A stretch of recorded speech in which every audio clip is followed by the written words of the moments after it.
Hello प्यारे बच्चों, कैसे हैं आप लोग। आई होप आप लोगों को जो कल की क्लास है अच्छे से समझ में आई होगी और जो भी क्लासेस आप लोगों को मिल रही हैं वो सारे बहुत अच्छे से समझ में आ रही होंगी, क्योंकि आप लोग के क्वेश्चंस नहीं आते तो ऐसा लग रहा है कि आप लोगों को सब कुछ समझ में आ रहा है।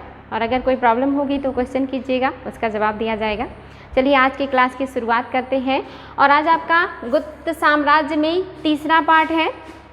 आपने पहले पार्ट में पुरातात्विक स्रोत, साहित्यिक स्रोत, महत्वपूर्ण राजाओं के बारे में पढ़ा था और कल की क्लास में हमने इसके अलावा बहुत सारे तथ्यों को डिस्कस किया था जो कि वेरी इंपॉर्टेंट है हर एग्ज़ाम के लिए। आज उसी क्रम में आगे बढ़ेंगे और भी बहुत सारे इंपॉर्टेंट तथ्यों को देखेंगे। तो चलिए आज की क्लास की शुरुआत करते हैं। और आपका जो पहला हेडिंग है, भूमि प्रशासन से संबंधित अधिकारी।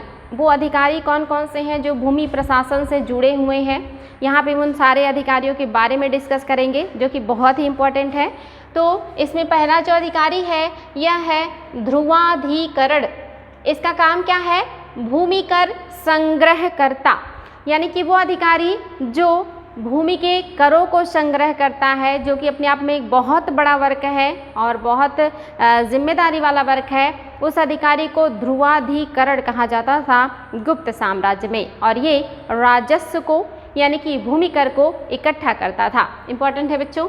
नेक्स्ट जो अधिकारी हैं ये है महाछपटलिक, यानी कि लेखा प्रभारी, यानी कि भूमि से संबंधित जितने भी लेखा जोखा करना होता है, यानी कि जो लिखित प्रमाण रखने होते हैं। जैसे आज भी आप जानते हैं कि ऐसे बहुत सारे जो कागजात होते हैं जो भूमि से संबंधित होते हैं, खसरा, खतौनी, बहुत सारे होते हैं कागज़। इनका जो लेखा करता है या जो लिखित रूप में रखता है या इन सारी चीज़ों का जो जिम्मेदारी है वो जिस अधिकारी के पास है उसे कहा गया है अच्छछपटलिक, यानी कि महाछपटलिक। नेक्स्ट है करड़िक। करड़िक जो अधिकारी है इसका क्या वर्क है?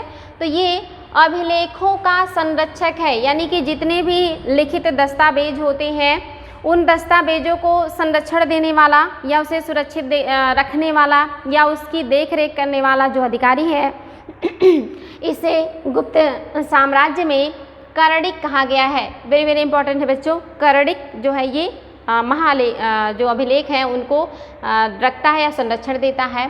न्यायाधिकरण, यानी कि भूमि से संबंधित जो विवाद होते हैं उनका निपटारा करने के लिए जो न्यायालय होता है या जो अधिकारी होता है उसको न्यायाधिकरण कहा जाता था। आज भी आप जानते हैं कि दीवानी मुकदमे, फौजदारी मुकदमे सुने जाते हैं और उसके लिए न्यायालय होता है। तो जो वर्तमान में भूमि से संबंधित विवाद होता है उसको दीवानी मुकदमे के अंतर्गत रखा जाता है या दीवानी मामले में सुने जाते हैं, दीवानी अदालत में सुने जाते हैं। उसी तरह का यहाँ पे अगर भूमि संबंधी विवाद होता था तो गुप्त साम्राज्य में न्यायाधिकरण होता था जो इसके जो है प्रॉब्लम्स को सुनता था। नेक्स्ट है बच्चों, जो अधिकारी है वो है दिबिर, और ये क्या करता है? लेखक या लिपिक है, यानी कि ये छोटा अधिकारी है और ये सारी चीज़ों को लिखता है, लिपिक के रूप में काम करता है। उसको लिखने के बाद आगे के क्रम में उसको बढ़ाते हैं और उससे बड़े बड़े अधिकारियों के पास वो सारी चीज़ें जाती हैं। तो ये जो नेक्स्ट या सबसे छोटा अधिकारी है भूमि से संबंधित ये लिपिक या लेखक है। आगे बच्चों, भूमि संबंधी नियम, ये तो अधिकारी थे। अब कुछ नियम हैं जो भूमि से संबंधित हैं और वो भूमियों पे लागू होते हैं, यानी कि उन नियमों को लोगों को मानना पड़ता था, उसको फॉलो करना पड़ता था। वो नियम कौन से हैं? तो आप देखेंगे इसमें जो पहला है ये है नीवी धर्म। नीवी धर्म क्या है? यानी कि सदा के लिए अगर किसी को भूमि दे दी जाए, यानी कि ऐसा लैंड जो दान के रूप में जो है साधुओं को, सन्यासियों को, ब्राह्मणों को, श्रमणों को, भिक्षुओं को, ऐसे लोगों को जो धार्मिक क्षेत्र से जुड़े होते हैं या अच्छा काम करते हैं, ऐसे लोगों को जो भूमि दे दी जाती है सदा के लिए, यानी कि उसे फिर वापस जो राजा है या जो शासक है उसे नहीं लेता है या उस पर टैक्स नहीं लगाता है। तो ऐसे जो भूमि होती है उसे क्या कहा गया है? उसे नीवी धर्म कहा गया है। नीवी धर्म का मतलब होता है मूल धन, जो उसका वास्तविक धन है जिसे कोई ले नहीं सकता। आगे है भूमि छिन्ना न्याम, यानी कि भूमि छिंद्रा न्याम क्या है? भूमि छिंद्रा न्याम जो है ये भूमि आबाद करने वाले का कर माफ़ कर दिया जाता है। यानी कि आप देखेंगे पहले के टाइम में बहुत बड़े बड़े जंगल हुआ करते थे या मोस्टली जो ज़मीनें होती थी वो बंजर हुआ करती थी, उनमें घास फूस उगे रहते थे या चारागाह के रूप में रहती थी जिसका कोई यूज़ नहीं होता था। तो ऐसे जंगली ज़मीनों को या ऐसे बंजर ज़मीनों को आबाद करने के लिए बहुत मेहनत करना पड़ता था। पेड़ों को काटना, वहाँ के मिट्टी को जो है ढीला करना, यानी कि उसको भुरभुरा बनाना या उपजाऊ बनाने में बहुत मेहनत लगती है। यानी किसी जंगल को साफ़ करना है तो सबसे पहले वहाँ के बड़े पेड़ पौधों को काटेंगे, फिर छोटे पेड़ पौधों को काटेंगे, फिर उन पौधों को जो जड़ होती हैं पौधों की, उनको मिट्टी से बाहर निकालेंगे और फिर मिट्टी की गुड़ाई या जुताई करने के बाद उसमें फसल लगाएंगे। तो इसके लिए व्यक्ति को बहुत ज़्यादा मेहनत करना पड़ता है।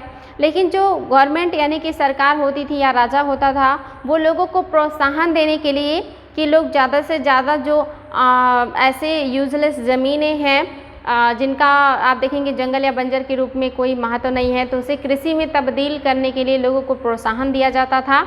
और प्रोत्साहन के तौर पर राजा के द्वारा ये ऐलान किया जाता था कि जो भी व्यक्ति ऐसे बंजर या जंगली ज़मीनों को आबाद करके कृषि कार्य करेगा उससे टैक्स नहीं लिया जाएगा, यानी कि ताकि जो उत्पादन है वो बढ़े। और जब उत्पादन बढ़ेगा तो लोगों को जो है कहीं ना कहीं सारी चीज़ें आसानी से उपलब्ध होंगी, समाज में या सोसाइटी में या देश में समृद्धि आएगी और सारे जो खाद्य पदार्थ हैं या जो भी उत्पाद हैं उनका पर्याप्त जो है उपलब्धता होगी, तो साम्राज्य जो है वो समृद्ध होगा, धनी होगा। तो इसी वजह से जो राजा हैं ये लोगों को प्रोत्साहित किया करते थे कि आप ऐसे ज़मीनों को आबाद करें जो कि बंजर है या जंगली है, और ऐसे ज़मीनों पे राजा टैक्स नहीं लेते थे और इसी को कहा जाता था भूमि छिंद्रा न्याम। नेक्स्ट है बच्चों अक्षय नीवी धर्म। अक्षय नीवी धर्म ये कैसा ज़मीन है, ये हस्तांतरणीय मतलब नहीं कर सकते, हस्तांतरण नहीं कर सकते। वह भूमि जिसका क्षय ना हो, दान या न्यास की भूमि, यानी कि ऐसी भूमि जो हम किसी को दे नहीं सकते, बेच नहीं सकते, गिरवी नहीं रख सकते, हस्तांतरित नहीं कर सकते, ऐसे भूमि को अक्षय नीवी भूमि कहा जाता था। यानी कि ये राजा के द्वारा लोगों को प्रदान तो कर दिया जाता था, लेकिन वो सिर्फ उस पर उत्पादन कर सकते थे, उस लैंड को बेच या खरीद नहीं सकते या किसी को दान में नहीं दे सकते थे। इसी को कहा गया है अक्षय नीवी धर्म। जो लास्ट है ये है अप्रदानीवी धर्म। अप्रदानीवी धर्म मीन्स क्या है, तो दान में पाने वाला व्यक्ति इसको भूमि दान नहीं कर सकता या हस्तांतरण नहीं कर सकता। यानी कि ये दोनों भूमियाँ जो हैं अक्षय नीवी भी और अप्रदानीवी धर्म, ये दोनों जो लैंड्स हैं ये कोई उसको बेच नहीं सकता, हस्तांतरित नहीं कर सकता या किसी और को दान नहीं दे सकता। यानी कि जिसको दिया गया है वही उसका उपयोग करेगा और उसके बाद वो भूमि वापस फिर शासक की हो जाएगी, उसे कोई और नहीं ले सकता। तो ये इंपॉर्टेंट है बच्चों, ध्यान देंगे, ये कूट में क्वेश्चंस आते हैं और बहुत आसान है, दो के बिल्कुल सेम है आंसर और आपको ये दो में देखना है। ये आबाद भूमि है और ये जो भूमि है दान की गई भूमि है, जो व्यक्ति बेच भी सकता है, हस्तांतरित भी कर सकता है, जैसे चाहे यूज कर सकता है। तो बहुत आसान है, इसको आप बहुत आसानी से कर सकते हैं। नेक्स्ट जो हेडिंग है ये सैन्य प्रशासन का है। सैन्य प्रशासन किस तरह का था, यह जो सेना थी वो कितने प्रकार की थी, तो आप जानते हैं मोस्टली जो सेना है वो 4 प्रकार की हुआ करती थी। एक तो आप देखेंगे पैदल सेना, उसके बाद घुड़सवार सेना, हाथी सेना और रथ युक्त, जो बड़े बड़े लोग होते थे वो रथों पे सवार होकर जाते थे, खास करके राजा। तो ये 4 तरह के सैनिक हुआ करते थे और उनसे संबंधित कुछ अधिकारी हैं, जिसमें आप देखेंगे जो पहला है ये है महाबलाधिकृत, यानी कि सर्वोच्च सैन्य अधिकारी। वो अधिकारी जिसके पास सभी सेनाओं का अधिकार हो या उनके ऊपर कमांड हो या नियंत्रण हो, उसे कहा जाता था, वो सर्वोच्च अधिकारी होता था और उसे गुप्त काल में महाबलाधिकृत कहा जाता था। नेक्स्ट है बच्चों महापील। पील मीन्स होता है हाथी, यानी कि जो पील शब्द है ये पर्यायवाची है हाथी का। तो जो महापील है ये हाथियों का प्रमुख होगा या हाथी जो सेना होगी उसका प्रमुख अधिकारी होगा। यानी कि जितनी भी हस्त सेना होती थी, हाथी की सेना होती थी, उसका जो प्रमुख होता था या जो मेन अधिकारी होता था उसी को कहा जाता था महापील। यानी आप देखेंगे पहले के जो राजा होते थे वो बड़े पैमाने पे हाथियों को ट्रेंड करते थे युद्ध में जो है ले जाने के लिए, जिनको जंगी हाथी के रूप में रखा जाता था और ये समृद्धि का प्रतीक थी। इनको पहले के ज़माने में जो राजा हुआ करते थे बड़े पैमाने पे अपने सैनिकों में भर्ती करते थे और इनकी सवारी बड़े बड़े जमींदार साहूकार या ऐसे लोग करते थे जो संभ्रांत वर्ग के हुआ करते थे और राजा के बाद अपने आप को छोटे राजा की तरह रखते थे। ऐसे लोग हाथियों पे ही सवारी किया करते थे और इसे समृद्धि का स्वरूप मानने की वजह से ये काफ़ी महत्वपूर्ण मानी जाती थी सेना में। हालांकि जब धीरे धीरे लोग आधुनिक होते गए तो उन्होंने ज़्यादातर जो वरीयता दी सेना में वो घोड़ों को दी, क्योंकि जो घोड़े होते हैं वो तेज़ तर्राक होते हैं और वो बहुत तेज़ी से युद्ध भूमि में वर्क करते हैं और वो थोड़े से उबड़ खाबड़ ज़मीनों में भी दौड़ लेते हैं और काफ़ी तेज़ होने की वजह से उनसे काम करना या उनसे युद्ध करना काफ़ी आसान होता है। तो जब विदेशियों को भारतीय शासक देखते हैं कि विदेशी जो है वो घोड़े से ही आते हैं और तेज़ी से युद्ध करते हैं और हमें हरा देते हैं, तो आगे चल के सैनिकों में घोड़ों को ज़्यादा वरीयता दिया जाने लगा। खास करके आप देखेंगे अलाउद्दीन खिलजी ने तो दाग प्रथा भी घोड़ों के लिए लेकर के आए थे और ये प्रथा आगे अकबर के शासनकाल तक चलती रही, तो काफ़ी इंपॉर्टेंट था। आगे चल करके जो अश्व सेना है ये ज़्यादा महत्वपूर्ण हो जाएगी। लेकिन जो प्राचीन काल है, अभी यहाँ पर जो सेना है इसमें हाथियों को बहुत ही महत्वपूर्ण स्थान दिया जाता था और उसका जो अधिकारी है उसे महापील कहा जाता था, इसलिए इंपॉर्टेंट है बच्चों। नेक्स्ट जो है ये भट्टाश्वपति, यानी कि ये अश्वपति यानी कि जो है अश्वों का पति है, यानी कि मालिक है। अश्व मीन्स होता है घोड़ा, और जो इन घोड़ों का मालिक है यानी कि मेन अधिकारी है उसे कहा जाता था भट्टाश्वपति। और इसके अंदर में जितने भी घुड़सवार सेना होती थी वो होती थी, यानी कि जैसे आज देखते हैं वर्तमान में भी जो है थल सेना के प्रमुख होते हैं, जल सेना के अलग प्रमुख होते हैं, वायु सेना के अलग प्रमुख होते हैं, और उन सभी सेनाओं का एक मेन कमांडर अभी एक नया पद सृजित कर दिया गया है जो इन सब के ऊपर कमांड रखेगा। तो ऐसे ही उस समय भी हुआ करता था, हर तरह के सैनिकों का एक प्रमुख हुआ करता था जो अपने विभाग के सैनिकों का जो है देखभाल करता था या नियंत्रण करता था, उनके साजो सामान का, उनके ट्रेनिंग का, इन सारी चीज़ों का ध्यान देता था। तो ये अधिकारी हुआ करते थे। इसमें भट्टाश्वपति है जो घोड़े से संबंधित अधिकारी हुआ करता था या घुड़सवार सेना का अधिकारी होता था। नेक्स्ट है रणभंडागारिक। ये क्या है? ये साजो सामान का व्यवस्था करता है।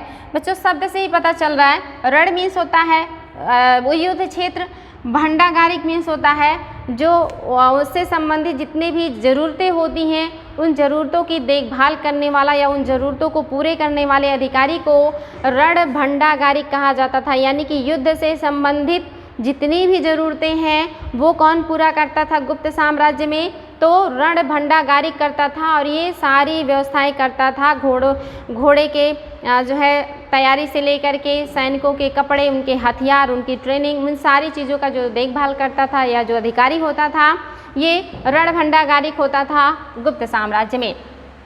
आगे बच्चों ये वर्ड बहुत इंपॉर्टेंट है, कायस्थ। ये एग्ज़ाम में बहुत ज़्यादा आया है। कायस्थ कौन थे या इनका विकास कब हुआ, इनका उद्भव कब हुआ और ये मतलब कैसे हुआ? तो आप देखेंगे जो गुप्त साम्राज्य है इसी साम्राज्य में या गुप्तों के शासनकाल में ही जो है अभिलेखों में कायस्थ नाम के नवीन धर्म का उल्लेख मिलता है। यानी कि जो कायस्थ है एक नवीन धर्म है या नवीन जाति है जिसका उल्लेख हमें गुप्तकालीन अभिलेखों से प्राप्त होता है। कायस्थ का वर्ण के रूप में उल्लेख सर्वप्रथम याज्ञवल्क्य के स्मृति में मिलता है। ये ध्यान देंगे बच्चों, कायस्थ का एग्जाम में आ सकता है कि कायस्थ का वर्ण के रूप में कहाँ पे उल्लेख मिलता है? तो ये याज्ञवल्क्य की स्मृति में मिलता है। वेरी वेरी इंपॉर्टेंट है, ये एग्जाम में आया हुआ है। और ये फिर आ सकता है कि वर्ण के रूप में चर्चा कौन से ग्रंथ में मिलता है? तो याज्ञवल्क्य की स्मृति में। और जो कायस्थ जाति या धर्म है ये किस के शासनकाल में इसका उद्भव हुआ था? तो ये गुप्तों के शासनकाल में इनका उद्भव हुआ है। और इनको एक जाति का रूप जो है किसने दिया है? तो आप देखेंगे कायस्थों का एक जाति के रूप में उल्लेख गुप्तकालीन ओशनस स्मृति, याद रखेंगे बच्चों ये स्मृति है ओशनस स्मृति। ओशनस स्मृति में ही कायस्थों का उल्लेख एक जाति के रूप में हुआ है। ये भी एग्जाम में आया है। तो यहाँ से जो 3 क्वेश्चन बने हैं वो आपको वेरी वेरी इंपॉर्टेंट है, ध्यान देंगे। कायस्थों का जो उद्भव है ये गुप्त काल में हुआ है, लेकिन गुप्त काल में उनको एक वर्ण के रूप में रखा गया था, जाति या धर्म का दर्जा नहीं दिया जा रहा था। लेकिन कुछ स्मृतियां हैं जिसमें याज्ञवल्क्य हैं वो उनको एक वर्ण के रूप में स्थापित करते हैं, यानी कि वो भी एक वर्ण है। और जो ओशनस स्मृति है वो कायस्थों को एक जाति के रूप में उल्लेख करता है। तो ये 3-4 क्वेश्चन हैं बच्चों जो कि वेरी वेरी इंपॉर्टेंट एग्जाम में आए हुए हैं और आगे आने की पूरी संभावनाएं हैं। तो ध्यान देंगे, आगे बढ़ेंगे। गुप्तकालीन कला और साहित्य, ये बहुत ही ज़्यादा इम्पॉर्टेंट है क्योंकि जो कला और साहित्य है इसके दृष्टिकोण से जो गुप्त काल है इसको स्वर्ण काल कहा जाता है। गुप्त काल को स्वर्ण काल क्यों कहा जाता है? क्योंकि इसी काल में कला एवं साहित्य का बहुत ही बड़े पैमाने पर विकास हुआ था।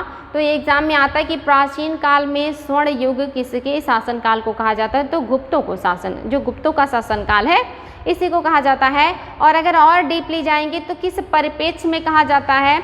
तो कला और संस्कृति और साहित्य के विकास की वजह से ही गुप्तों के शासनकाल को स्वर्ण काल कहा जाता है। जैसे आप देखेंगे जब आप मेडुअल में आएंगे तो आपको मिलेगा कि मुगल काल का स्वर्ण काल किस शासक के शासन को कहते हैं? तो अकबर के शासनकाल को कहते हैं। चित्रकला का स्वर्ण काल किस शासक के शासनकाल को कहते हैं? तो जहांगीर के शासनकाल को कहते हैं। और स्थापत्य कला के जो है स्वर्ण काल किसे कहते हैं? तो शाहजहां के शासनकाल को स्थापत्य कला का जो है स्वर्ण काल कहते हैं। लेकिन साहित्य और कला का स्वर्ण काल किसके शासनकाल को कहते हैं प्राचीन काल में? तो ये गुप्तों के शासनकाल को कहते हैं। और साउथ में आप देखेंगे जो चोलों का शासनकाल है ये भी साहित्य की दृष्टि से स्वर्ण काल है। यानी कि अगर साउथ का पूछे कि दक्षिण में किसके शासनकाल को स्वर्ण काल के रूप में रखा जाता है साहित्य और मंदिर वगैरह के निर्माण के दृष्टिकोण से, तो ये चोलों के शासनकाल को रखा जाता है। ये वेरी इंपॉर्टेंट क्वेश्चन है बच्चों, जो कि एग्जाम में बहुत बार आए हैं और आगे भी आएंगे, तो इनको ध्यान देंगे आप लोग। आगे बढ़ेंगे। इस काल में कला, साहित्य तथा वास्तुकला, यहाँ पे देख सकते हैं कला के क्षेत्र में, साहित्य के क्षेत्र में और वास्तु मीन्स भवन निर्माण, साहित्य मीन्स धार्मिक और लौकिक ग्रंथ, और कला में तो सारी कलाएं आ जाएंगी, मूर्ति कला, मंदिर कला, दूसरी भी कलाएं आ जाएंगी। तो इन सारे तीनों क्षेत्रों के लिए ये क्या है? एक क्लासिकीय मॉडल लेकर के आया था। क्लासिकीय मीन्स होता है शास्त्रीय शैली, और शास्त्रीय शैली जानते हैं आज भी है, जो है मूर्ति के क्षेत्र में भी है, डांस के भी क्षेत्र में है, ड्रेस के क्षेत्र में भी है। तो ये जो क्लासिकीय स्वरूप यानी कि शास्त्रीय शैली का जो विकास हुआ वास्तुकला में, साहित्य में और कला में, ये विकास कब हुआ है? तो गुप्तों के शासनकाल में हुआ है। इसीलिए इनके जो है शासनकाल को इस क्षेत्र में स्वर्ण काल कहा जाता है। आगे बच्चों विकसित हुआ था और इसी काल में मंदिर निर्माण कला का विकास शुरू हुआ। यानी कि इसके पहले मंदिर तो बनते थे लेकिन वो मंदिर कोई स्ट्रक्चर नहीं बनता था, बल्कि खुले स्थानों पे ऐसे ही कहीं ईंट रख करके, कहीं लकड़ी रख करके उस पर कुछ मूर्ति वगैरह रख दिया जाता था, या ऐसे पत्थर रख दिया जाता था। उसके चारों तरफ लकड़ियों से घेर दिया जाता था बाउंड्री की तरह, लेकिन वो खुले में होता था। उसके न दीवार होती थी, न छत होता था, ना ही कोई मतलब जो है साफ़ सफाई या कहिए कि ना ही कोई खूबसूरती से उसको बनाया जाता था। लेकिन गुप्तों के शासनकाल से जो है मंदिर निर्माण शुरू हो गए थे, और ये मंदिर जो है सादे थे लेकिन काफ़ी मजबूत थे। और इस काल का जो मंदिर है वो ऊंचे चबूतरे पे बनाया जाता था। यानी कि कुछ जो है पहले ऊंचा एक चबूतरा बनाया जाता था, उस चबूतरे के ऊपर गर्भगृह, जहाँ पे मेन मूर्तियाँ रखी जाती थी, जिस भी भगवान के लिए मंदिर बनता था उसके लिए पीछे के कमरे में मूर्तियाँ रखी जाती थी, जिसे गर्भगृह कहा जाता था। जो मंदिर का सबसे पवित्र भाग होता है, ये जो होता था ये ऊंचे चबूतरे पे बनता था। और उस ऊंचे चबूतरे पे यानी कि मंदिर के ऊपरी भाग में जाने के लिए, जहाँ पे मूर्तियाँ हैं, चारों तरफ से सीढ़ियाँ लगाई जाती थी। आज भी आप देखेंगे अपने ग्रामीण अंचल में या आसपास की उन जगहों पे जो पुराने ज़माने की जो है मंदिर हैं, वो मंदिर गुप्त काल के शैली के अनुसार बने हुए हैं, और ये मोस्टली ऊंचे चबूतरे पे हैं, और इन पे चारों तरफ से सीढ़ियाँ बनी होती हैं, और ऊपर चबूतरे पे भगवान की मूर्ति रखी जाती है। और जहाँ पे मूर्ति रखी जाती है इसे गर्भगृह कहा जाता है। उसके सामने आप देखते हैं बरामदा होता है, जहाँ पे बाकी जो है छोटे छोटे देवों की भी मूर्तियाँ बनाई जाती हैं, जो है सहायक के रूप में होते हैं। तो इस कला का जो विकास हुआ है ये गुप्त काल में हुआ। यानी कि गुप्त काल से ही मंदिर बनने शुरू हो गए थे। उसके पहले पूजा तो होता था, लेकिन मंदिर का एक जो संरचना होती है, संरचना नहीं बनाया जाता था। जो भी चीज़ें बनती थी वो लकड़ियों का और ईंट का बनाया जाता था। लेकिन गुप्त साम्राज्य से ही जो मंदिर हैं ये पत्थर के बनने लगे थे, और इनका जो छत होता था ये समतल बनता था, यानी कि सपाट होता था। उसके ऊपर उभरी हुई आकृति या जो नुकीली शिखर बनाए जाने लगे आज के मंदिरों में या आगे चल कर के दक्षिण के मंदिरों में, वो आकृति नहीं बनती थी। बिल्कुल सिंपल सा मंदिर होता था, सपाट छतों वाला, लेकिन ये पत्थर का बना होता था, काफ़ी मजबूत होता था। और उस समय के कुछ महत्वपूर्ण मंदिर हैं जिनके बारे में हम आपसे उल्लेख जो है अभी डिस्कस करेंगे। ये मंदिर अभी टूटी फूटी अवस्था में है, यानी कि जर्जर अवस्था में है। ये काफ़ी हद तक टूट गए हैं, क्योंकि ये आप जानते हैं कि बहुत पुराने हैं, सदियों पुराने ये मंदिर है। वर्तमान में इनका ढांचा अभी भी पाया जाता है विभिन्न जगहों पे, लेकिन ये अभी टूटे फूटे या जर्जर अवस्था में ही पाए जाते हैं। तो ये भी सिंपल ही मंदिर थे, लेकिन पहली बार मंदिरों की जो संरचना है ये गुप्त काल में ही देखने को मिलती है। सपाट छत, ऊंचे चबूतरे, चारों तरफ से सीढ़ियाँ, गर्भगृह, ब्रांडे और सभा भवन, ये सारी चीज़ें गुप्तकालीन मंदिर में पाए जाते थे। और ये जो मंदिर था ये नागर शैली में बनता था, यानी कि जो नागर शैली का विकास है ये गुप्त साम्राज्य से ही माना जाता है। आगे चल के आपको बताएंगे कि मंदिर निर्माण की 3 शैलियाँ होती हैं, नागर शैली, बेसर शैली और द्रविड़ शैली। द्रविड़ शैली का जो विकास है ये दक्षिण में हुआ था, यानी कि नर्मदा नदी के दक्षिण में जो भी क्षेत्र आता है वहाँ पे द्रविड़ शैली का विकास हुआ था। और नर्मदा नदी और कृष्णा नदी के आसपास का जो क्षेत्र था, खास करके महाराष्ट्र, कर्नाटक, आंध्र प्रदेश, यहाँ पे बेसर शैली का विकास हुआ था। और उसके ऊपर का जो क्षेत्र है मध्य प्रदेश, उड़ीसा, गुजरात, राजस्थान, उत्तर प्रदेश या जो भी उत्तरी मैदानी क्षेत्र है यहाँ पर नागर शैली का विकास हुआ था। तो ये मंदिर निर्माण शैलियाँ हैं जो एग्ज़ाम में आते हैं, और ये भी आगे बताएंगे आप लोगों को। आर्ट एंड कल्चर पढ़ाएंगे तो वहाँ पे बहुत डिटेल में डिस्कस करेंगे कि कौन सा मंदिर किस शैली में बना है और वो किस राजा ने बनाया है और वो किस राज्य में पाया जाता है। तो ये आगे बताएंगे बच्चों। आज तो हम आप लोगों को बता रहे हैं कि मंदिर कब से बनना शुरू हुआ और जब पहली बार मंदिर बने तो उनकी जो संरचना है वो कैसी थी। आगे बढ़ते हैं।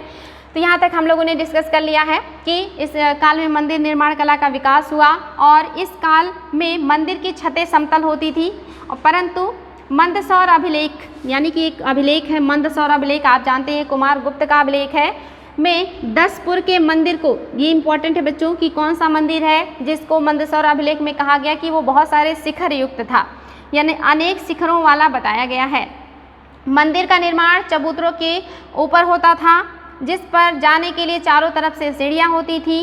द्वारपाल के स्थान पर गंगा यमुना की मूर्तियाँ बनाई जाती थी। ये वेरी वेरी इंपॉर्टेंट है कि जो उस समय की मंदिर होते थे गुप्त साम्राज्य में, वहाँ पे मंदिर के गेट पर द्वारपाल की मूर्ति नहीं बनाई जाती थी, बल्कि गंगा यमुना की मूर्ति बनाई जाती थी। यहाँ पे गंगा यमुना को एक स्त्री के रूप में परिकल्पना करके एक स्त्री रूप में उनकी मूर्ति बनाई जाती थी, और काफ़ी भव्य मूर्तियाँ बनती थी।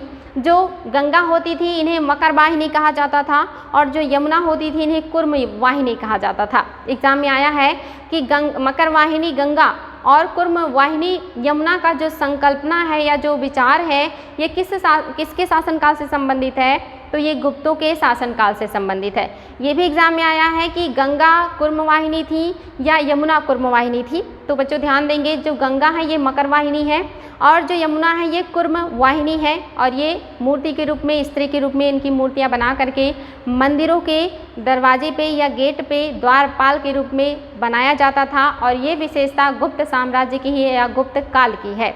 वेरी वेरी इंपॉर्टेंट है, ध्यान देंगे। आगे बढ़ेंगे।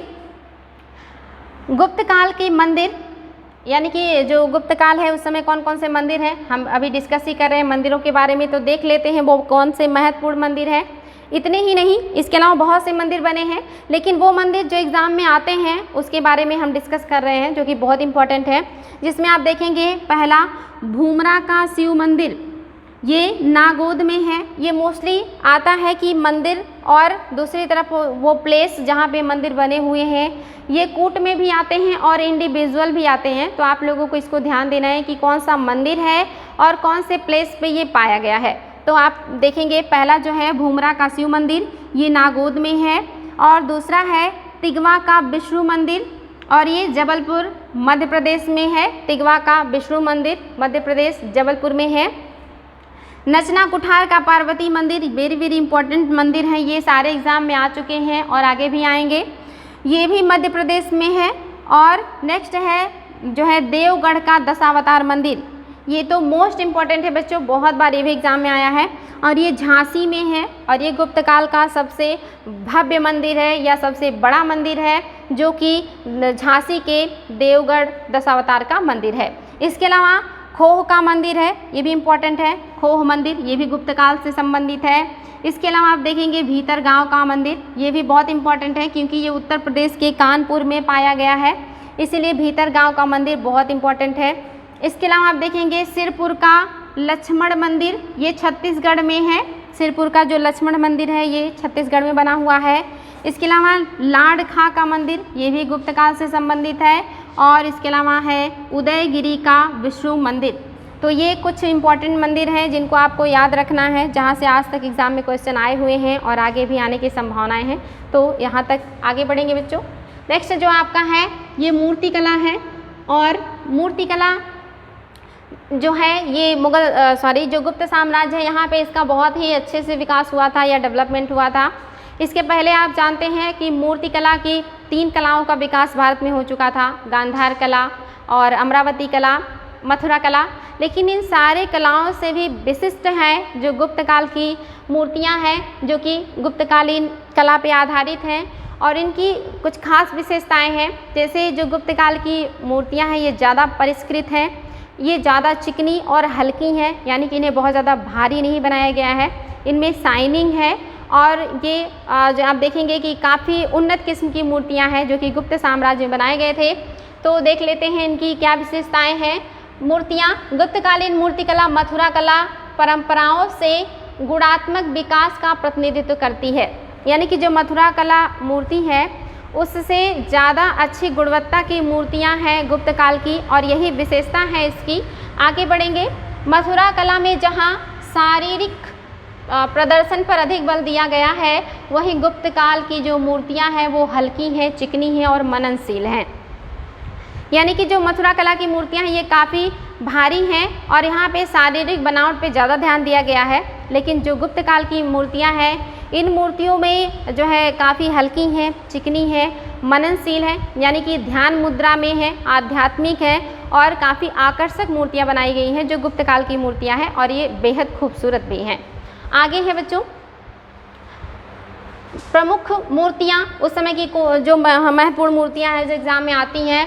पहला है ये दशावतार में विष्णु की मूर्तियाँ, यानी कि जो विष्णु के 10 अवतार की परिकल्पना की गई है उस परिकल्पना को ध्यान में रखते हुए जो मूर्तियाँ बनाई गई हैं ये गुप्त काल से संबंधित हैं। इसके अलावा काशी में गोवर्धन पर्वत को उठाए हुए कृष्ण की मूर्ति, यानी कि जो काशी है आपका बनारस है, यहाँ पे गोवर्धन पर्वत को अपनी उंगली पे उठाए हुए कृष्ण की मूर्ति जो बनी है ये भी गुप्त काल से संबंधित है।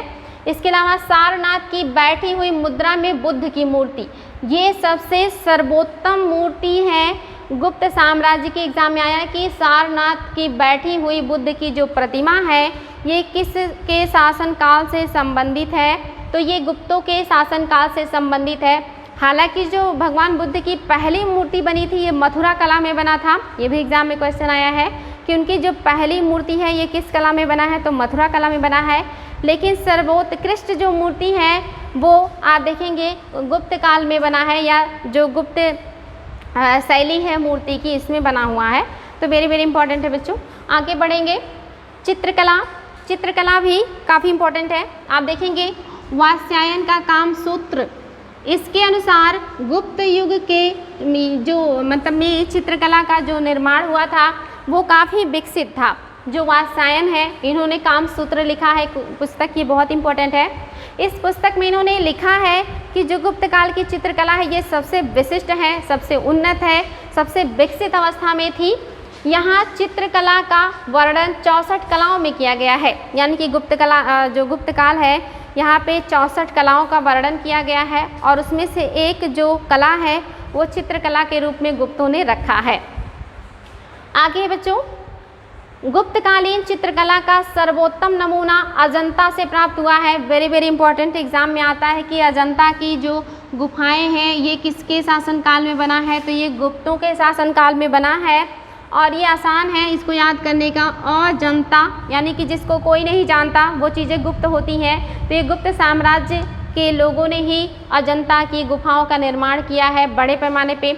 हालांकि कुछ गुफाएं आगे चल करके वाकाटक राजवंश के लोग भी बनाते हैं, और जो गुप्त साम्राज्य है इनका वाकाटक राजवंश के साथ आप देखेंगे वैवाहिक संबंध भी थे। तो इनकी जो पुत्री थी प्रभावती गुप्त, चंद्रगुप्त द्वितीय की उनका विवाह हुआ था वाकाटक राजवंश में, तो उन लोगों ने सहयोग किया था इन गुफाओं को बनवाने में। तो इम्पॉर्टेंट है बच्चों, ध्यान देंगे इसको। तकनीकी दृष्टि से अजंता की भित्ति चित्र विश्व में सर्वोत्तम स्थान रखता है। यानी कि जो टेक्नोलॉजी का उपयोग किया गया है अजंता की गुफाओं में भित्तियों पे चित्रकारी करने के लिए, यानी कि जो पाषाण है, जो गुफाएं हैं, उनके दीवालों पे चित्रकारी करने के लिए जिस टेक्निक का, जिस साइंटिफिक विधि का प्रयोग किया गया है, ये विश्व में सर्वोत्तम है। यानी कि इंडिया में ही नहीं, ये पूरे विश्व में सबसे अच्छा है। और इसमें कुछ खास विधियों का प्रयोग किया गया है, और वो खास विधि क्या है बच्चों? तो उसमें एक है फ्रेस्को और दूसरा है टेम्पेरा। फ्रेस्को विधि क्या है? तो यहाँ पे ये लोग क्या करते थे, जो दीवारें होती थी उस पर चूने से लिपाई कर दिया करते थे, और वो चूना सूखने से पहले यानी कि गीली सतह पर ही पेंटिंग कर देते थे, और उस पेंटिंग को फ्रेस्को विधि कहा जाता था। लेकिन अगर जो है चूना लगाने के बाद दीवार को सुखा दिया जाता था और सुखाने के बाद उस पर पेंटिंग की जाती थी, तो उसको टेम्पेरा विधि कहते थे। और उस चूने में अंडे और जो है दूसरी चीज़ों की जर्दें भी मिला करके की जाती थी। टेम्पेरा विधि में अंडे की जर्दें भी मिलाई जाती थी, क्योंकि वो उजलापन लेकर के आता है। तो ये दो विधियाँ थी जिनके आधार पे पेंटिंग या चित्रकला की गई थी, चित्रकारी की गई थी। तो उसमें एक फ्रेस्को है, गीली सतह पे बनता था, और दूसरा जो है वह टेम्पेरा है। हालांकि इसमें और डिटेल में बताएंगे आपको, इतना आसानी से नहीं था।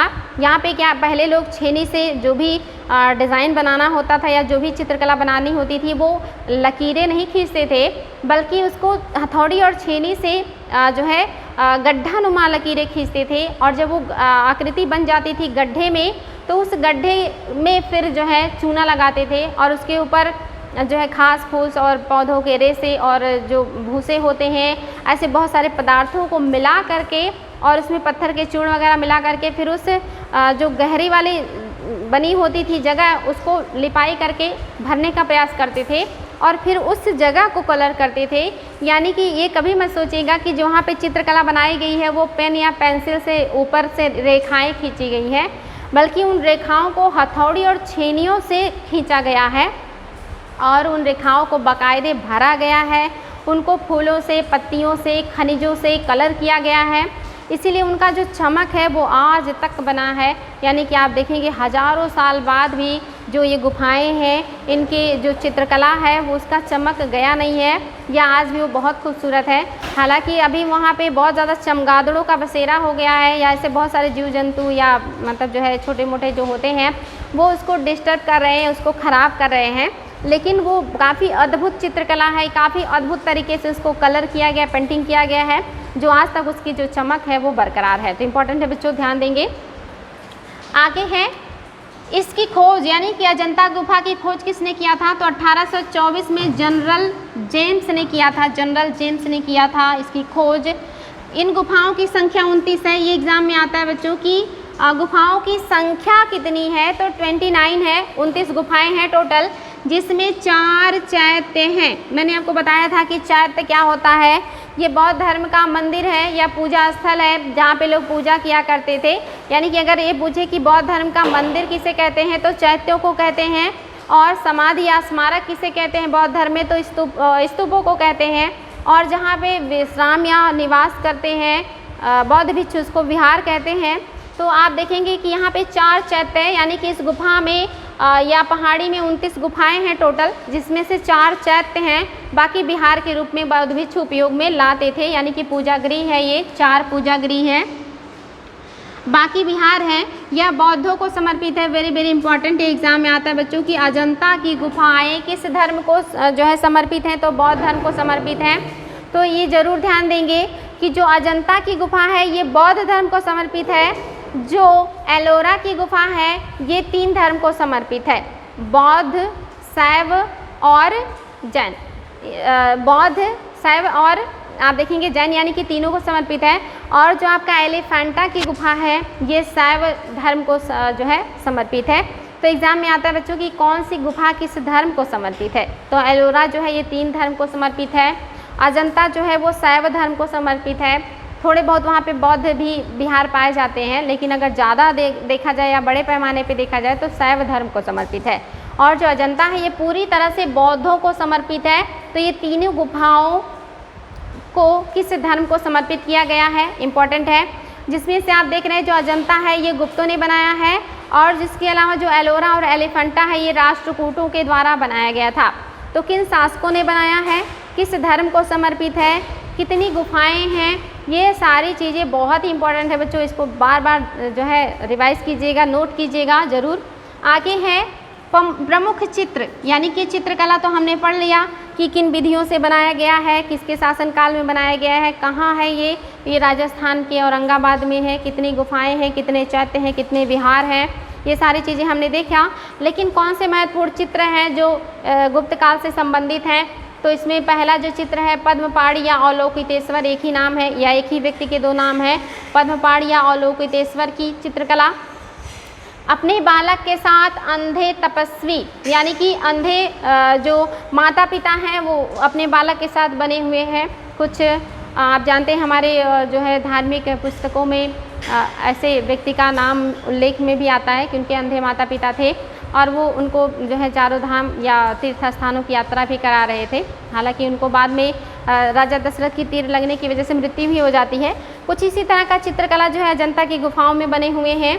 इसके अलावा ये बहुत इंपॉर्टेंट है बच्चों, एग्जाम में आया हुआ है, मरणासन राजकुमारी, यानी कि ऐसी राजकुमारी जिसको मृत्यु आने वाली है या जो मरने वाली है, इस अवस्था में जो चित्रकला बनी है ये गुफा संख्या 16 में बनी है। और ये किससे संबंधित है, तो ये अजंता की गुफा से संबंधित है, गुप्तों के शासनकाल से संबंधित है। ये गुफा संख्या एग्जाम में आया है कि गुफा संख्या कितना है, तो गुफा संख्या 16 में मरणासन राजकुमारी का चित्र मिलता है। मूर्छित रानी, यानी कि जो बेहोश हैं ऐसी रानी का चित्र भी बना हुआ है। यशोधरा और राहुल, यानी कि ये महात्मा बुद्ध और उनके पुत्र का चित्र बना हुआ है। इसके अलावा जब महात्मा बुद्ध जो है ज्ञान प्राप्त कर लेते हैं तो यशोधरा और राहुल उनसे मिलने आते हैं, इसका भी चित्र वहाँ से मिला हुआ है। इसके अलावा राजा द्वारा चरण में पड़ी स्त्री को दान देना, यानी कि जो महिला है, कोई गरीब महिला है और वो राजा के चरण में पड़ी हुई है और राजा उसको दान दे रहे हैं, उसकी मदद कर रहे हैं, ये चित्र भी अजंता के गुफाओं में पाया गया है। ये सभी चित्र जो हैं ये जातक कथाओं के कथानक पर आधारित हैं। ये बहुत इंपॉर्टेंट बच्चों, जातक कथा क्या है पहले ही बता चुके हैं। ये भगवान बुद्ध के पुनर्जन्मों की 500 कहानियाँ हैं और इन्हीं कहानियों के कथानक पर आधारित है अजंता गुफा की चित्रकलाएँ। यानी कि जितनी भी चित्रकला अजंता गुफा में बना है ये सारे जातक कथाओं पर आधारित है। और जातक कथा जो है ये बौद्ध धर्म के जो संस्थापक हैं महात्मा बुद्ध के पुनर्जन्म से संबंधित कहानियाँ हैं। तो वेरी वेरी इंपॉर्टेंट है बच्चों। आगे है कि गुफा के विकास में वाकाटक शासकों ने भी सहयोग दिया है या योगदान दिया है। इनके साथ आप जानते हैं वैवाहिक संबंध थे, अभी मैंने बताया आप लोगों को। गुफा संख्या 10 में, ये भी इम्पोर्टेंट है, गुफा संख्या 10 में नहाते हुए हाथियों का चित्र है। गुफा संख्या 10 और गुफा संख्या 16 दोनों इम्पॉर्टेंट है बच्चों, ध्यान देंगे। आगे है बाघ चित्रकला। ये जो बाघ है ये बाघ की गुफाएं हैं और ये मध्य प्रदेश में है। क्योंकि मध्य प्रदेश में बाघ बड़े पैमाने पर पाए जाते हैं या जहाँ पे गुफा है वहाँ पे बाघ बड़े पैमाने पे पाए जाते थे, इसीलिए इन गुफाओं का नाम ही रख दिया गया बाघ की गुफाएं या बाघ का चित्रकला। तो इम्पोर्टेंट है बच्चों। और ये भी गुप्तों ने बनाए हैं। ये दो गुफा, बाघ का गुफा और अजंता की गुफा, ये दोनों गुप्त साम्राज्य से संबंधित हैं, गुप्तों के शासनकाल से संबंधित हैं। आगे है, ये भी गुप्तों के शासनकाल का है। अजंता के विपरीत बाघ चित्रकला का विषय लौकिक है। आप देखेंगे यहाँ पे जो दिखाया गया है ये ज़्यादातर धार्मिक है, क्योंकि बुद्ध के पुनर्जन्म से संबंधित है तो जाहिर सी बात है धार्मिक ही होंगी। लेकिन जो बाघ की चित्रकला है ये धार्मिक ना होकर के लौकिक है, यानी कि सांसारिक है। यहाँ पे नॉर्मल चीज़ों का चित्र बनाया गया है, जैसे डांस करते हुए, नृत्य करते हुए, कुछ इस तरह के जो दैनिक जीवन में घटनाएं घटती हैं, ऐसी घटनाओं को, पर्वों को, उत्सवों को, दौड़ को यहाँ पे जो है उकेरा गया है और उसको कलर किया गया है। तो ये लौकिक आधारित है, लौकिक जीवन पर आधारित है। यहाँ का प्रसिद्ध चित्र संगीत और नृत्य का एक दृश्य है। ये एग्जाम में आया बच्चों कि कौन से गुफा से रंग महल का साक्ष्य मिला है। रंग महल में जहाँ पे संगीत हो रहा हो, नृत्य हो रहा हो, ऐसे दृश्य को रंग महल कहा जाता है। और यहाँ से रंग महल का जो है प्रमाण मिलता है या साक्ष्य मिलता है या चित्रकला मिलती है। यहाँ के चित्र गैर धार्मिक हैं, यानी कि वो धार्मिक नहीं है बल्कि लौकिक हैं, साधारण जीवन पर आधारित हैं। और यहाँ से और क्या मिला है, यहाँ से नृत्य गान का भव्य राजकीय जुलूस, यानी कि नाच गाना करते हुए भव्य जो राजकीय जुलूस निकलता है उसका उल्लेख मिला है। इसके अलावा शोकाकुल युवती, यानी कि जो है दुख में महिला को दिखाया गया है, वो महिला जो बहुत दुखी है या बहुत दुख में है। और हाथियों के दौड़ को भी यहाँ पे दिखाया गया है। तो ये कुछ महत्वपूर्ण चित्र हैं जो एग्ज़ाम में आते हैं, इनको ध्यान देना है आपको। आगे है गुप्त काल में नारद, कात्यायन, बृहस्पति, पराशर, स्मृति की रचनाएं हुई थी। वेरी वेरी इंपॉर्टेंट है बच्चों, ध्यान देंगे। ये 4 जो स्मृतियां हैं इनकी रचना जो है ये गुप्त काल में हुई है, लेकिन इसके पहले आप देखेंगे जो मनु स्मृति है और जो याज्ञवल्क स्मृति है, इसका जो रचना है ये शुंग काल में हुआ था। तो ये इंपॉर्टेंट है, ये शुंग काल से संबंधित है। और बाकी जितने भी बचते हैं ये सारे गुप्त काल से संबंधित हैं। वेरी वेरी इंपॉर्टेंट है, इसको आप लोग ध्यान देंगे। ये गुप्त काल के हैं और ये 2 जो शुरुआत के हैं ये शुंग काल से हैं। और इसमें आप देखेंगे इनकी जो रचना है, यानी कि जो नारद हैं, कात्यायन है, बृहस्पति हैं, पराशर, स्मृति हैं, इन सब की रचनाएं गुप्त काल में हुई। इसके अलावा महाभारत और रामायण की रचना इसी काल में अंतिम रूप से की गई, यानी कि महाभारत और रामायण जा कर के किसी शासनकाल में पूरा हुआ अंतिम रूप से। तो महाभारत और रामायण जो है ये गुप्तों के शासनकाल में पूरी तरह से कंप्लीट हुआ है।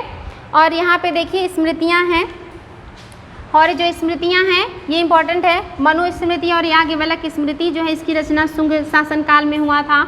और शुंग शासनकाल के संस्थापक आप जानते हैं पुष्यमित्र शुंग थे, जो कि एक ब्राह्मण थे। और उन्होंने फिर से वही वैदिक जो शासन में या वैदिक काल के जो विधि विधान थे, जो समाज में कर्मकांड थे, जो जिस तरह से सोसाइटी चलती थी, उन्हीं सारी चीज़ों को इन्होंने लागू करने का प्रयास किया था। क्योंकि इसके पहले मौर्य काल में सारे वर्णों को लगभग जो है काफ़ी छूट मिला और उन्होंने हर क्षेत्र में वर्क करना शुरू कर दिया था।